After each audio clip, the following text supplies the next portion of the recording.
Jim Holley, Supercross Live on supercrossonline.com. Well, Jake Weimer, what a main event for you, man. I mean, you were running second. I thought it was going to be you and Villapoto, 1-2.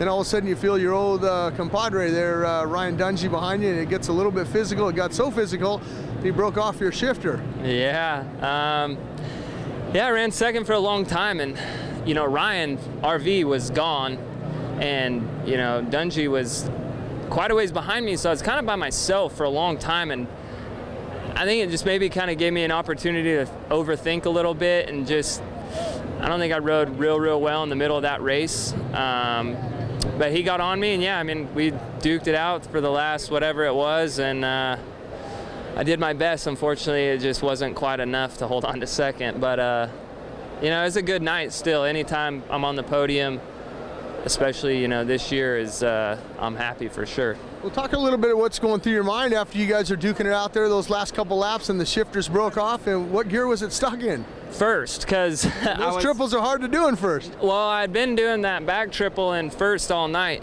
and so we got together after that triple, so I was already in first, and so it was stuck there. But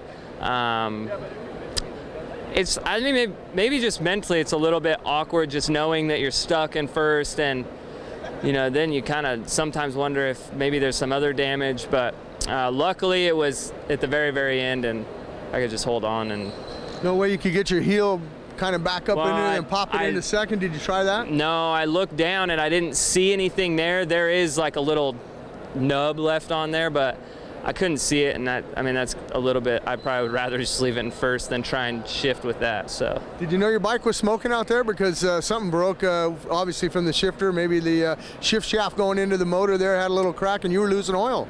Yeah, I mean, obviously I knew the shifter was broke, but I didn't know about the oil and the smoke until obviously I pulled in. So, you know, thank God it held on until the end. I got to ask you, coming off of last week in San Diego there, you had that 20th, you and Dungey got together there, and then you guys are getting together. Is this going to be a routine thing for you guys? I don't know. I guess we'll see. I mean, whatever. I don't know. I mean, I guess we'll just, that's not my goal, you know, in my head, or that's not what's on my mind. Just what's on my mind is just trying to get good starts and trying to learn from the guys that are going faster than me right now, and that's going to require me to start up front with them and hold on to them for as long as I can. So yeah, I mean, that's what I'm focused on right now. Where do you think your teammate Ryan Villapoto's faster than you, you know, on the track? I mean, is it in the corners? It is in the whoops? He's attacking more? Everywhere. I mean, really.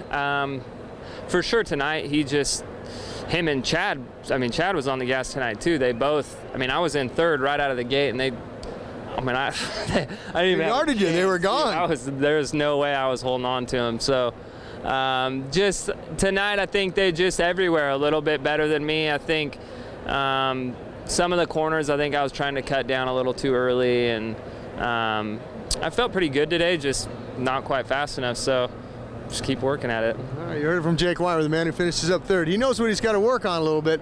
He's scrubbing off a little bit too much speed in those corners. We'll look for him in Atlanta.